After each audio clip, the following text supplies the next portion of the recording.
ચલો આગળ છે ઇકોલોજીકલ ઇમ્બેલેન્સ. ઇકોલોજીકલ ઇમ્બેલેન્સ તો ઇકોલોજી એટલે શું પહેલાં તો ખ્યાલ છે તમને? ઇકોલોજી શબ્દ માટે મેં તમને એવું કીધું હતું કે ગમે ત્યારે ઇકોલોજી શબ્દ આવે ને એટલે તમારો મહત્વનો કીવર્ડ તમારા મગજમાં શું આવવો જોઈએ? ઇકોલોજી શબ્દ આવે એટલે તમારે વિચારવાનું લોજી એટલે કે અભ્યાસ, સાયન્સ, સ્ટડી. કોનું અધ્યયન છે? તો કે ઓર્ગેનિઝમ, સજીવ અને એની આસપાસના એન્વાયરમેન્ટ, પર્યાવરણનું. સજીવ અને એની આસપાસનું પર્યાવરણ જે છે એ બંનેનો અભ્યાસ એને ઇકોલોજી કહેવાય. બરાબર?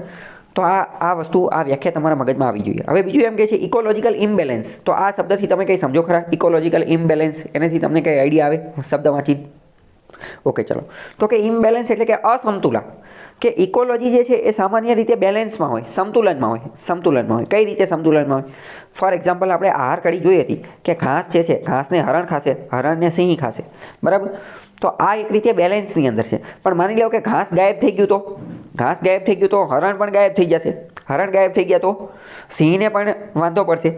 તો આ આખી વસ્તુ છે જ્યારે કોઈ વસ્તુ સંતુલનમાં રહેલી છે એટલે કે ઇકોલોજી જ્યારે સંતુલનમાં રહેલી છે અને એમાંથી જ્યારે અચાનક અસમતુલા સર્જાઈ જાય તો એને ઇકોલોજીકલ ઇમ્બેલેન્સ કહેવાય. એ કોઈ પણ રીતે હોઈ શકે છે. એ નેચરલ, કુદરતી રીતે પણ હોઈ શકે છે, મેનમેડ, માનવ સર્જિત રીતે પણ હોઈ શકે. તમને એવું લાગે મેનમેડ, માનવ સર્જિત રીતે કઈ રીતે હોઈ શકે? તો એ રીતે હોઈ શકે. માની લો કે એક બહુ મોટું જંગલ છે, એ જંગલના 30% વિસ્તારની અંદરથી આપણે વૃક્ષો કાપી નાખ્યા તો હવે આની આખી ઇકોલોજી, આની આખું સિસ્ટમ જે છે ફરી જશે કે નહીં?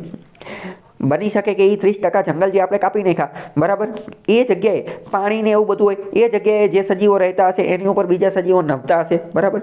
તો આ બધી વસ્તુ છે. ઓકે.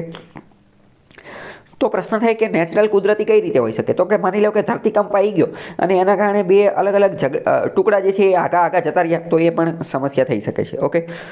તો ઇકોલોજીકલ ઇમ્બેલેન્સ ખબર પડી. ડિફોરેસ્ટેશન. ચલો એક પ્રશ્ન પૂછું. ડિફોરેસ્ટેશન એટલે કે જંગલો કટ કરી નાખવા. ડિફોરેસ્ટેશનથી ઇકોલોજીકલ ઇમ્બેલેન્સ થઈ શકે કે ન થઈ શકે? યસ, થઈ શકશે. બરાબર? તો આના કારણે ઇકોલોજીકલ ઇમ્બેલેન્સ થઈ શકે. બરાબર?